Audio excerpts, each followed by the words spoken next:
Imagine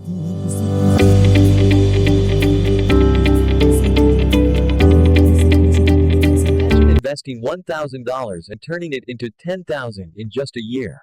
That was the promise of the internet in the late 1990s. The internet was new, exciting, and everyone wanted a piece of it. From Amazon to Pets.com, startups raised billions with nothing more than an idea. Investors didn't care about profits, only growth.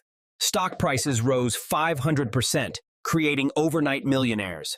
By March 2000, the Nasdaq index had quadrupled.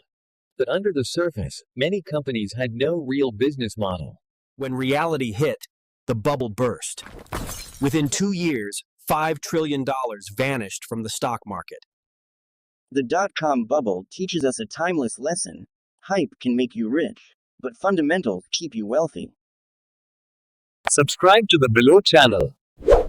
Why not finance?